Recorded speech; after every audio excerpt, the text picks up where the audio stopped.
Hello buddies, welcome to unique sisters. ఇవాల్టి మన special పరమాన్నం. జనరల్గా టెంపుల్కి వెళ్ళే ముందు నైవేద్యం చేసి తీసుకుని వెళ్తాం. అందులో పరమాన్నం చాలా ఈజీగా బాగుంటుంది. దీనికోసం ఒక చిన్న గ్లాస్తో రైస్ని బాగా కడిగి గంట సేపు నానబెట్టుకోండి.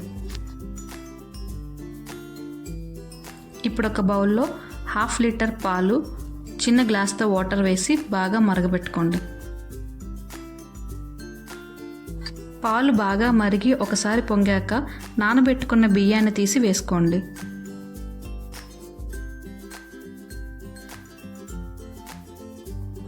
ఈలోగా ప్రసాదంలోకి డ్రై ఫ్రూట్స్ కోసం కొంచెం గీ వేసి గీ కరిగాక బాదం, కాజు, కిస్మిస్ వేసుకొని ఫ్రై చేసుకోండి.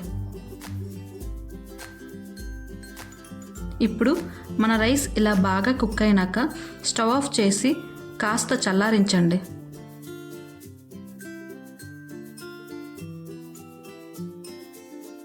ఇప్పుడు రైస్ చల్లారాక 1 కప్పు బెల్లాన్ని యాడ్ చేసుకోండి. వేడిగా ఉన్నప్పుడు వేసుకుంటే పాలు విరిగిపోయే ఛాన్స్ ఉంటుంది.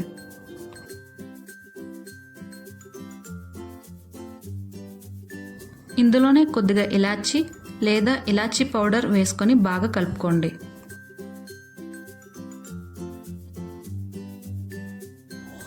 లాస్ట్లో పైన డ్రై ఫ్రూట్స్ వేసుకోండి. అంతేనండి, మన ప్రసాదం పరమాన్నం రెడీ అయిపోయింది. ఈ వీడియో మీకు నచ్చితే లైక్ చేసి సబ్స్క్రైబ్ చేసుకోండి. మీరు ట్రై చేసి మీకు ఎలా కుదిరిందో కమెంట్ చేయండి. మళ్ళీ మరో మంచి వీడియోతో కలుసుకుందాం.